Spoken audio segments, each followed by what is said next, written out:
इसीलिए इनके खिलाफ बड़ा रैली निकालना चाहिए। इनके खिलाफ बड़ा जिला वाइज, ब्लॉक वाइज, पूरे देश में हर जगह आंदोलन करना चाहिए इनके खिलाफ। सब जन विरोधी जितना कानून बना रहे हैं इनके खिलाफ हर जगह आंदोलन, बड़ा आंदोलन होना चाहिए। भाई जिस पार्टी के फॉलोअर करोड़ों में हैं तो वो क्यों डर रहा है, पहले ये बताओ। पूरे समाज को भटका दिया है, पूरा समाज। बीजेपी आरएसएस पूरा इनका हक हकूक खत्म कर रही है, संवैधानिक प्रोविजंस खत्म कर रही हैं, इनको दिख नहीं रहा है। तो एक समाज में एक ही तरह के लोग थोड़ी होते हैं। अब आरएसएस में या बीजेपी में दलित लोग नहीं है ना। तो ये सवाल उनसे पूछिए कि आप वहाँ क्या कर रहे हैं। सबसे ज़्यादा सांसद किसके पास है ना, दलित लोग। तो वहाँ जाके क्या कर रहे हैं उनसे पूछिए ना, पत्तल उठा रहे हैं कि दरी बिछा रहे हैं।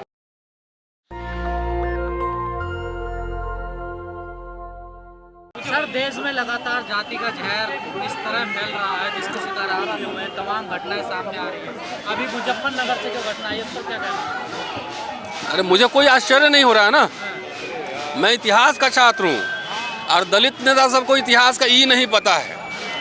इसीलिए दलित नेता लोग जो है ना अपने कंधे पर जो है ना हिंदू राष्ट्र ढो के ला रहा है। देख लीजिए ना, अठावले से लेकर बिहार चले जाइए, बाकी सब दिख जाएगा आपको इलेक्शन आते आते कि क्या करें। वो नेता है ना, हम लोग से कोई राय थोड़ी लेता है, हम लोग तो आम आदमी है। आरएसएस की फिलॉसफी जो है वो मनुस्मृति में है, ठीक है जी।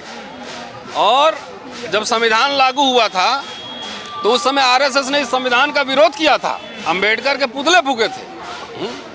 और वही दर्शन वाली पार्टी आज सत्ता में है। बीजेपी आरएसएस एक ही है, उसका पॉलिटिकल फ्रंट है वो। तो जो पार्टी सत्ता में है उसका दर्शन मन बसता है, मन की बात तो बहुत हो रही है, लेकिन उनका मन और कर्म बसता है मनुस्मृति में। इसलिए पूरे देश में हो रहा है। मुझे तो अटपटा नहीं लग रहा है, मैंने मनुस्मृति पढ़ा है। अभी तक तो कॉलेज में दिखाई देता, आप तो प्राइमरी स्कूल में भी पहुंच गए। अरे हर जगह पहुंचेगा, आपके घर में पहुंचेगा। हमारे नेता लोग कह रहे हैं कि आंदोलन मत करो, जेल चले जाओगे। तो नेता क्या चाह रहा है कि अब जितना रिजर्वेशन वगैरह तो खत्म हो ही रहा है, एक बार जो है सब रिजर्वेशन खत्म हो जाएगा, दलित लोग जाओ खेत में काम करो, सब तबीयत में ठीक हो जाएगा, बीपी शुगर का बीमारी खत्म हो जाएगा, प्रकृति के पास भेजेगा। और बगैर आंदोलन के कोई लीडर देखे हैं दलित को इधर आंदोलन करते हुए? चलो संसद चलो। पहले कांशी राम जी करते थे कि नहीं करते थे आंदोलन? नहीं करते थे। तो आजकल नेता लोग कहता है कि छोड़ दो, खाली मुझे वोट दो।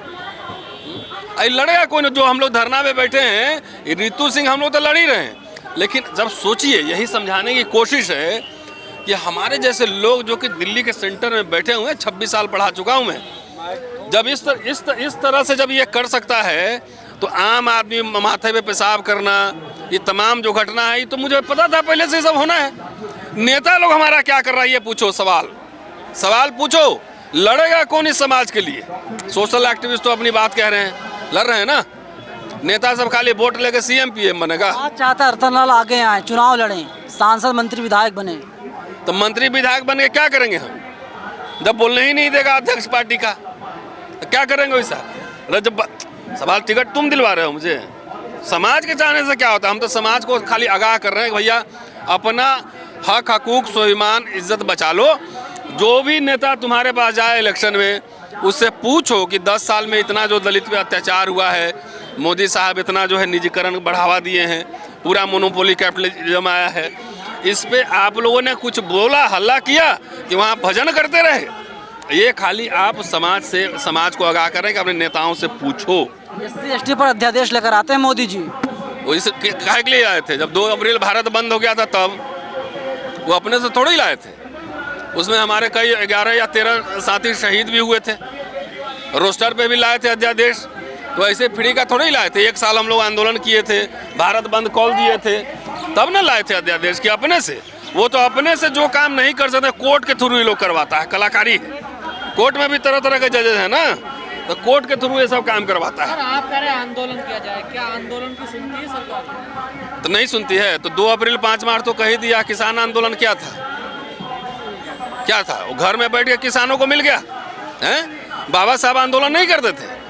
महाड़ आंदोलन क्या था? वहाँ भजन करने गए थे हैं? कालाराम टेम्पल आंदोलन क्या था? पूना सत्याग्रह क्या था? 1937 में 38 में जो है किसानों को 20,000 किसानों की रैली निकाले थे बॉम्बे में, हैं? ये नहीं पता है। उस वक्त सरकार के सामने फेल हो जाता है। उस वक्त मोदी जी नहीं थे ना, इनके पास 350 सांसद हैं। इसीलिए इनके खिलाफ बड़ा रैली निकालना चाहिए। इनके खिलाफ बड़ा जिला वाइज, ब्लॉक वाइज, पूरे देश में हर जगह आंदोलन करना चाहिए इनके खिलाफ। सब जन विरोधी जितना कानून बना रहे हैं, इनके खिलाफ हर जगह आंदोलन, बड़ा आंदोलन होना चाहिए। भाई जिस पार्टी के फॉलोअर करोड़ों में हैं, तो वो क्यों डर रहा है, पहले ये बताओ। जिसको सीएम पीएम बनना है या मंत्री बनना है, विधायक बनना है, तो वो क्यों डर रहा है? और डर ही नहीं रहा, समाज को डरा भी रहा है। तो डराते डराते बाबा साहब ने कहा था ना कि कम से कम कारवा को आगे नहीं ले जाना तो पीछे भी मत धकेलना। आप 10 साल में कहाँ गया, जरा देख लो आप सिस्टम।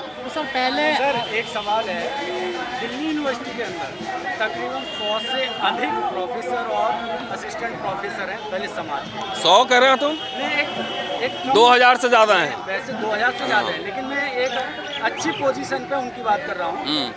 वो आज इस ऋतु सिंह के साथ क्यों नहीं? सवाल ये खड़ा होता है, आज आंदोलन की ज़रूरत है। जब व्यू में नहीं खड़ा हो सकता है तो आप देश में कैसे खड़ा कर सकते हैं? भाई एक बात बताओ, बड़े बड़े लीडर्स हैं, वो क्यों नहीं आ रहे हैं सड़कों पे? यही सवाल है ना। हो सकता है किसी को डर हो और किसी को स्वार्थ हो, दो ही कारण हो सकते हैं ना। कि इतना अब दमनकारी सिस्टम चल रहा है कि आप फेसबुक पे किसका पोस्ट लाइक करते हैं और किस पे कमेंट करते हैं, ये भी सरकार उसमें दिखवाती है। समझिए मेरी बात। हम लोग जैसे आवाज़ उठाए तो उसका कीमत हम चुका रहे हैं कि नहीं चुका रहे हैं? मुकदमा झेल रहे हैं, प्रमोशन रुक गया है, विदेश जाने नहीं दे रहा है। नहीं जाना, मत जाने दो, लेकिन आवाज़ तो उठा रहे हैं, उसका कीमत चुका रहे हैं ना।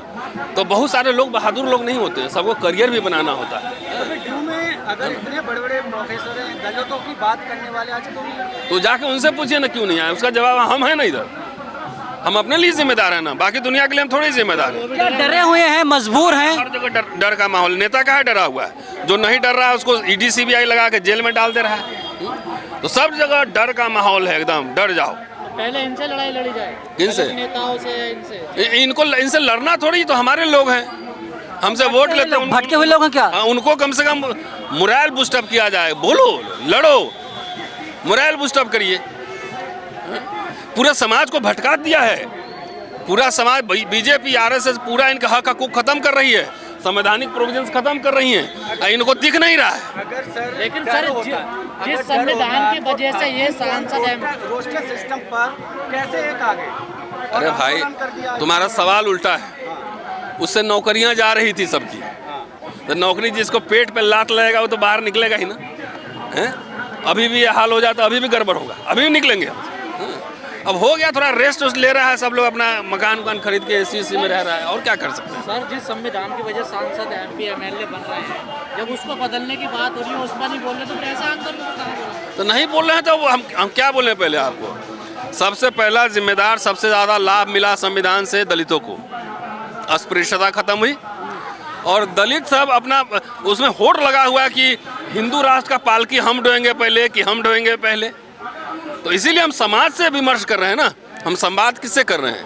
आप लोग के माध्यम से समाज से संवाद कर रहे हैं कि जागो, समझो, तुम्हारे नेता भी तुम्हारा तो अपने सिर्फ अपना परिवार को छोड़कर, क्या सर फिर डॉक्टर परिवार को छोड़कर वो किसका भला हो रहा है? 2 सीट 3 सीट 5 सीट के लिए ये सब धंधा हो रहा है। वो अपने जात का जिसका वोट लेता है उसका भी कल्याण नहीं कर रहा है, ये भी बात है। क्या फिर समाज को पढ़े लिखे, जो डॉक्टर बाबा साहब कहते थे कि मुझे पढ़े लिखे लोगों ने धोखा दिया, क्या आज भी यही सिचुएशन बनी हुई है? पढ़े लिखे तो हैं लेकिन डर है। अरे भाई, पढ़े लिखे लोगों ने धोखा दिया है, ये कहाँ पढ़ा? जब उन्होंने बाहर लोगों को बाहर भेजा पढ़ने के लिए। नहीं, वो आगरा के भाषण का पाठ है, ठीक है जी। कितने बच्चे भेजे थे, कब भेजे थे? पूरा देखिए, व्हाट्सएप यूनिवर्सिटी वाला क्वेश्चन नहीं। 19 बच्चे गए थे आगरा में, क्या बोला था? बोला धोखा शब्द नहीं इस्तेमाल, बोला जो अपेक्षा थी इनसे कि अपने बंधुओं का ख्याल रखेंगे, उस अपेक्षा पे खड़े नहीं उतरे। तो बाबा साहब को जिंदा कौन किया? तो एक समाज में एक ही तरह के लोग थोड़ी होते हैं। अब आरएसएस में या बीजेपी में दलित लोग नहीं है ना। तो ये सवाल उनसे पूछिए कि आप वहाँ क्या कर रहे हैं। सबसे ज़्यादा सांसद किसके पास है ना? दलित लोग। तो वहाँ जाके क्या कर रहे हैं, उनसे पूछिए ना। पत्तल उठा रहे हैं कि दरी बिछा रहे हैं, क्या कर रहे हैं? समाज पे इतना अत्याचार बढ़ रहा है, कुछ बोल रहे हैं कि नहीं बोल रहे हैं? नौकरी कर रहे हैं, चाकरी कर रहे हैं, तो उनसे सवाल पूछिए। हम तो सीधा लोगों से संवाद कर रहे हैं कि अब अरे नहीं जवाब देते, लोग जाके चुनाव में जवाब देगा ना जी। आखिरी सवाल से जो चर्चाएं चल रही हैं, डरना चाहिए फिर हवाई हवा है सब? क्या मतलब? जो संविधान बदलने की बात हो रही है, सब हवाई हवा या डरना चाहिए? अरे यार बदलना चाहिए, किस्तों में बदल रहा है, तुमको दिख ही नहीं रहा है। रूल ऑफ लॉ लागू है, रूल ऑफ लॉ लागू है तो मेरी गिरफ्तारी हो गई। और सविता सिंह जी के खिलाफ धरना, उसकी गिरफ्तारी क्यों नहीं? उसमें तो बहुत संगीन आरोप है। SC/ST एक्ट का मसला है, चार्जशीट दायर हो गई है। इस संविधान का बदलना नहीं दिख रहा है। जिस तरीके से अपने विरोधियों को, पॉलिटिकल ओपोनेंट्स को, जिस तरह से पत्रकारों को मारे गए, इंटेलेक्चुअल्स मारे गए जो सवाल कर रहे हैं, तो आपको ये संविधान बदलना नहीं दिख रहा है? जिस तरह से पूरा केंद्रीकरण सत्ता का हो रहा है, वो संविधान बदलना आपको नहीं दिख रहा है? जिस तरह से डेमोक्रेसी में जो ओपोनेंट जो वॉइस हैं उसको दबाया जा रहा है, आपको नहीं दिख रहा है? जो रखवाले हैं वो फिर शांत क्यों हैं? तो उनसे पूछिए जाके, रखवाले से। हम लोग के औकात में जितना काम है, लिखना पढ़ना बोलना, उतना बोल रहे हैं, सबका जिम्मेदारी नहीं लिए हैं। जिस दिन हम पार्टी के राष्ट्रीय अध्यक्ष हो जाएंगे ना, उस दिन हम बताएंगे कि हम क्या करेंगे। पार्टी कब बना रहे हैं सर? सॉल्यूशन क्या है इन सब? सॉल्यूशन क्या है? सॉल्यूशन ये है कि चुनाव आ रहा है, जात जात पे मत जाओ, सब आंख में एक बार देखो। और जो 10 साल से मनुस्मृति का शासन चल रहा है, RSS BJP, इसको पहले हराओ, बाद में और एजेंडा सेट कर लेंगे। दलित मैनिफेस्टो तैयार करो, और जितना ओपोनेंट पार्टी वाला है, ओपोजिशन वाला, उसको पकड़ाओ कि आप बोलो ये सब काम हमारे लिए करेंगे कि नहीं करेंगे। ये है सोल्यूशन। नेशनल दस्तक की आपसे गुजारिश है कि अगर इसको बचाना चाहते हैं तो नेशनल दस्तक को सब्सक्राइब करने के लिए रेड कलर के सब्सक्राइब बटन को दबाएं, फिर बेल आइकन की घंटी दबाएं। नेशनल दस्तक को बचाने के लिए बहुत जरूरी है कि हर खबर को शेयर करें, लाइक करें, कमेंट जरूर करें।